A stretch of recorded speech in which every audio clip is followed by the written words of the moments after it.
This video briefly explains how the limited, decentralized nature of American civil government went from a federal system to a national one. Following the Revolutionary War with Great Britain, the newly independent sovereign states voluntarily delegated some of its powers to a federal government that they created to be their agent. The 13 states chose to delegate particular powers to this new government, knowing that certain issues were best handled by an institution representing them all. These powers can be found listed in Article 1, Section 8. It was understood by everyone that this new federal government would only have the powers listed, and those not listed would be retained by the sovereign states or to the people of the states. The 10th Amendment was included to make this clear. The purpose of this new Constitution was twofold. First, to solve some of the perceived problems the states experienced under the Articles of Confederation, and second, to bind the new federal government with a constitution that has a clear, fixed meaning so as to protect the liberty of the sovereign states and the people from this new agency. Despite the design of the Constitution, despite the explanation of various clauses at state ratifying conventions that ensured a limited central government, and despite the clear intentions of the Constitution, numerous events throughout U.S. history have threatened and diminished the federalist, decentralized, and clearly limited nature of American government. Although the American system of government was designed to limit the size and scope of the federal government, the mechanisms intended to do this failed to contain its power as the federalist system morphed into a national one. What if some states, or even a single state, disagreed with the constitutionality of a law passed by Congress and signed by the President?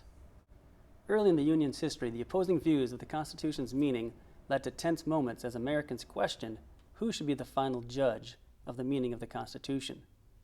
Should it be the federal government, the Supreme Court in particular, or the states? Which method would be more in line with the history and nature of the American system? To help answer this question, consider the following. Imagine you are a business owner and have decided to join a group of other business owners to create a new position that will represent all of you, will represent each business that is part of this group. To do this, the businessmen, you included, write up a contract establishing the specifics of this new position and the authority it would have. Once concluded, would you give someone else in the group sole power to interpret that contract? Would you give the person hired into this new position sole power to interpret the contract?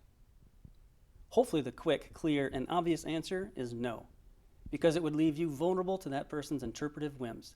Your rights would be at his mercy. It basically gives a person dictatorial powers, which, based on human nature, would likely be abused. What if the person hired into this new position begins to exercise power beyond his legitimate contractual authority? He says he isn't. You and some of the other businessmen party to the contract say he is. Whose interpretation has greater authority as to whether or not he is violating the contract? The person hired into the position, or the people who created the position? Clearly, the people who created the position have greater authority. The created never has greater authority than the creator. Would it make sense if the EPA began dictating rules to the President or Congress? No, because the EPA was created by the Congress and President. Imagine a group of churches creating a charity to help the needy in the community. Would it make sense if that charity began dictating rules to the churches about what songs to sing in church, what sermon messages to give? Again, the answer is no, because its authority is limited to the purposes for which the creators made it. Therefore, when it comes to the Constitution, which is a compact or a contract among the states who created the federal government to be their agent with clear and fixed specified powers, final interpretation as to its meaning rests with the states, not the Supreme Court or any of the branches of government. That method is consistent with the history and nature of the American system of government. Leaving the federal government as the final arbiter as to the meaning of the Constitution means the federal government gets to judge the extent of its own powers. What if you got to judge the extent of your own powers? Wouldn't that be nice? Thomas Jefferson states in his Kentucky Resolutions, "If those who administer the general government be permitted to transgress the limits fixed by the Constitution, it would stop nothing short of despotism. It would lead to the annihilation of the state governments and erection upon their ruins a general consolidated government. Rather, Jefferson continues, the several states who formed that instrument, being sovereign and independent, have the unquestionable right to judge of its infraction. Thus, the rightful remedy to congressional legislation that is unconstitutional, that vitally wound the best rights of the citizen, as Jefferson put it, is nullification. It's for states to assert their sovereignty and declare the offensive, illegitimate law null and void in their particular state, to refuse to aid in the enforcement of unconstitutional federal laws. Silent acquiescence, Jefferson said, would be highly criminal. Usurpation of sovereign powers that were supposed to be retained to the states and to the people were not easily taken. Nullification was encouraged by Jefferson and Madison, among others, to protect the sovereignty of the states and the rights of the people within those states from federal government abuses. The following are some examples of when nullification was used in pre-Civil War America in an attempt to preserve the Federalist system. We'll begin with the Alien and Sedition Acts, which blatantly violated the First and 10th Amendments. It was this legislation that spawned the Principles of '98 and the term nullification in an effort to not only explain why Kentucky and Virginia were opposing this legislation, but to encourage other states to do so as well.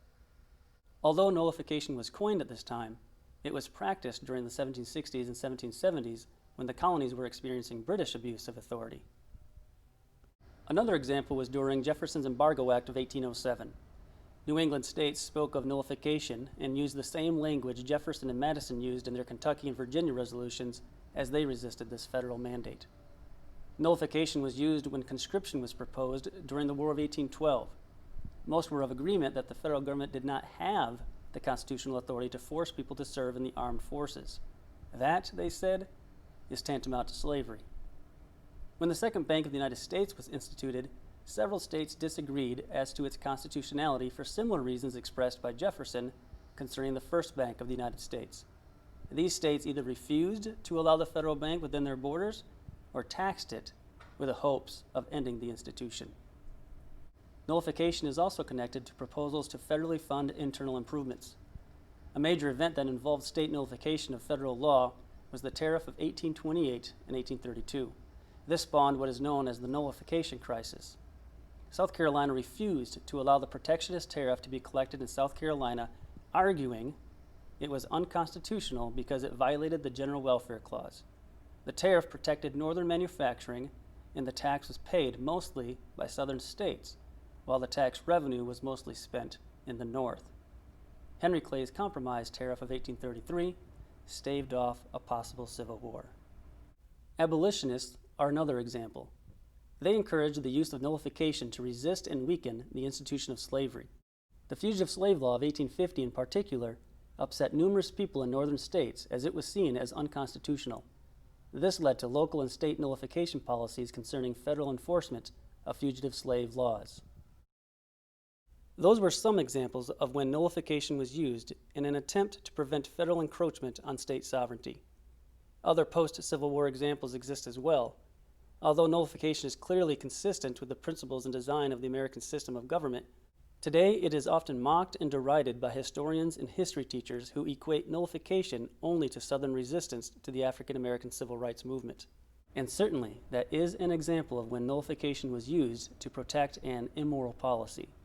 But to discount it as a logical and effective tool to check federal encroachment on state sovereignty and individual liberties, especially when numerous examples exist as to its effectiveness, is intellectually dishonest and disingenuous, or perhaps evidence of the triumph of the national system in public schools, the triumph of statism in schools.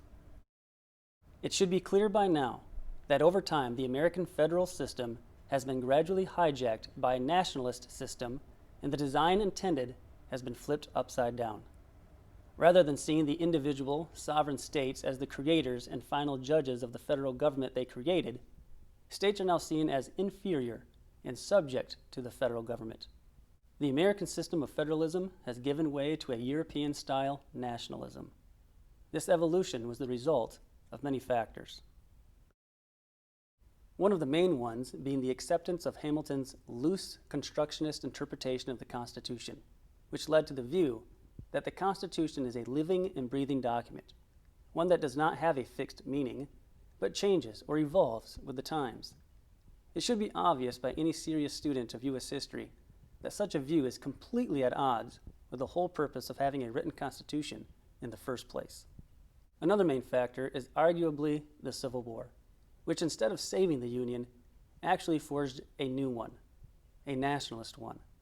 That event laid the foundation for restructuring the American federal system into a nationalist one, especially the insistence that the Union is indivisible, that the federal government, the national government, can force states to remain, a view at complete odds with the framers, state ratifying conventions, and early political leaders during the first several decades of the Union's existence.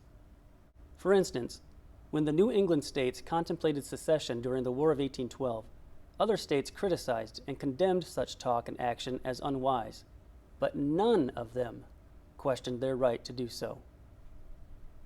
Other evidence that shows the dissolution of the federal system and the establishment of a national one is a cursory look at the incredible number of federal departments that now exist, departments that clearly have no connection to the enumerated powers in Article 1, Section 8. Further evidence includes the following: the expanding powers of the President, the incredible influence of the Supreme Court, the political drama and intensity created when a president has the opportunity to appoint a new justice, the belief of many that the Constitution is a living and breathing document, attacks on the Electoral College in advocating for a direct election of the president, the belief that states are inferior to the federal government, the belief that states get their powers from the federal government, no questioning of government's authority to impose health care programs, belief that the Supreme Court is the final judge as to the meaning of the Constitution, and even the Pledge of Allegiance reflects the triumph of nationalism over federalism. If the United States are to stay united, then the states need to reclaim and reassert their sovereignty. The American people and its political leaders need to learn and embrace the utility and wisdom of the founding principles and turn back to a federal republic.